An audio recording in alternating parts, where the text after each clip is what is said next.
And he becomes the first ever six-time champion at the season-ending finale. He leaves the great Pete Sampras and Ivan Lendl in his wake. It's a hat-trick of titles at the tail end of the season for the defending champion after earlier wins in Basel and Paris.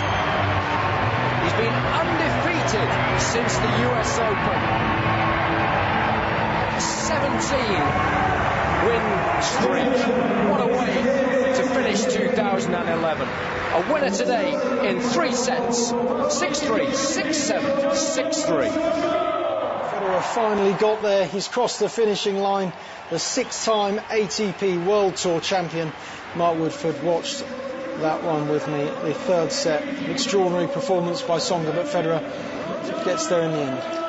I didn't think it was going to go to a third set. Federer was in control of that match, and it was just the magic play of Tsonga. Perhaps a little tension crept into Federer's end of the court, but like a true champion he is, he didn't fold, weathered some of the storm. In the third set there, Tsonga really inspired play early, and Federer was able to fend off all competitors this week. Right at the end, that extra little bit of class perhaps that Federer's got to see off Tsonga. You know, it's hard to imagine these great champions making the same mistake twice. So there, when he's going to serve for the match, straight out to 40 love, 3 first serves into play, and you know, to build up a 40 love lead, that makes a heck of a difference. Yeah, well, Federer had the chance to finish him off in the second set, but couldn't take it. But in the grand scheme of things, will it matter to him? Whether he won in 2 sets or 3 sets, I think he's looking at that trophy, the check, and more. Match point coming up here. Faultless in this game, serving it out. And look at the reaction. I think that is what tells you how Federer went about today, what it means to him.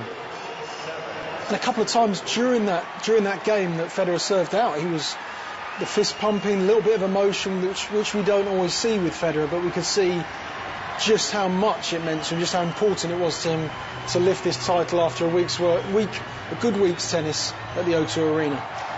Well, in the overall scheme, he to finish off that particular match in convincing style. He knows his place in the history, and that's how significant this match was to him. Great stuff, Mark. More from you in a moment. Let's cross over back to our commentary box for the trophy presentation for Roger Federer, Jason Goodall and Robbie Koenig. Executive Chairman and President of the ATP, and a very warm welcome to Anthony Jenkins, Chief Executive of Barclays Retail and Business Banking.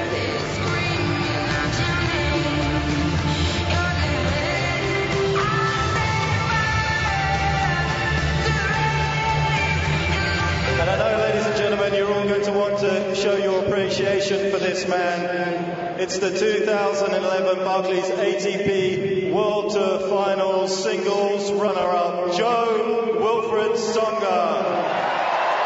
Certainly played his part this afternoon in a memorable match, and he's had an exceptionally good week, one that he'll remember for a long, long time. But today came up just short.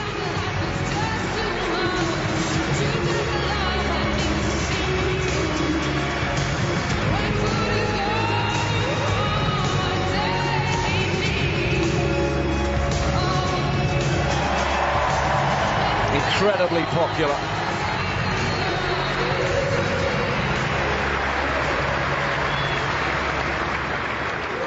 Okay, first I want to congratulate Roger.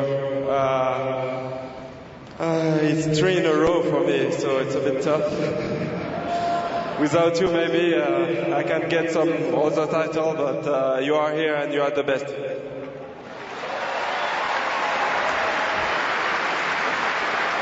Then I want to congratulate also the organization of this event. It's just amazing to play on this court. Amazing to be in London with you. Thank you. And then I will thank all my family, all my friends there, and would say see you next year maybe. Thank you.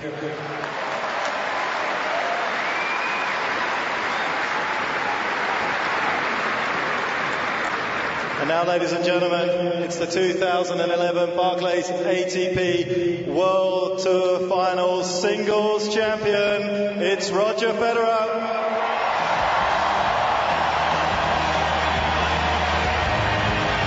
And he remained unbeaten throughout the week at the season-ending championships for the 5th time in his career. The first ever 6-time champion.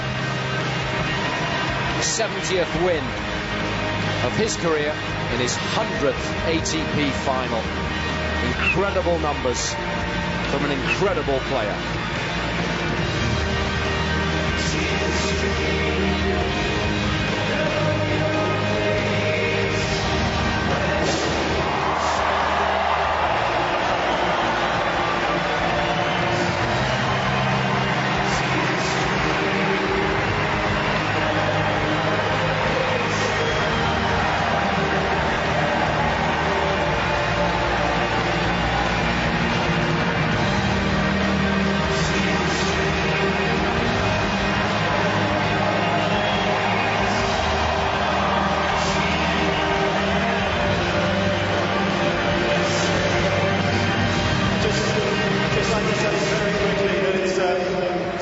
Milestones for Roger. This was his 100th career final today. He's now won 70 titles in his career, but more than that, he's the first man ever to have won 6 year-end championships. Roger, congratulations.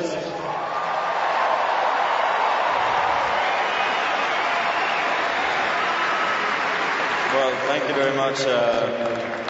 I mean, as Joe did, I thought he had an amazing season. We had an amazing match in Wimbledon. Here again, an amazing match now at the O2. So I hope we get a chance next year. We got 3 opportunities with the Olympics to play in London. So I'm sure it's going to be a great season for you too. So all the best, Joe.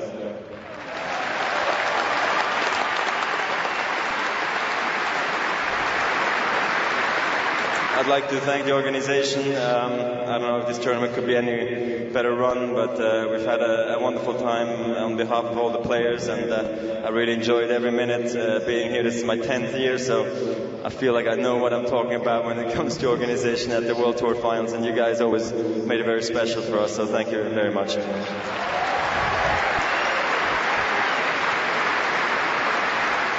I couldn't be more happy. I couldn't be more exhausted. Joe sucked every last energy out of me today, and I could be more happy the season ends this way. So thanks again to my team, my family for being here. Thanks everybody for coming out and supporting the event throughout these last couple of sort of 10 days. It's been amazing. Without you, it wouldn't be the same. And I'd like to thank also all the sponsors. So thanks again for coming.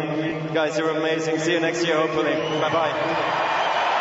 Of course, we will be back in London next year. We've got 2 more years at this particular venue. The contract will be renegotiated at some stage next season. And finally, there'll be a special bottle of champagne presented to both the runner-up and the champion. What a way for Federer to finish the season, Robbie, with 3 tournament victories. And it sets up next season perfectly.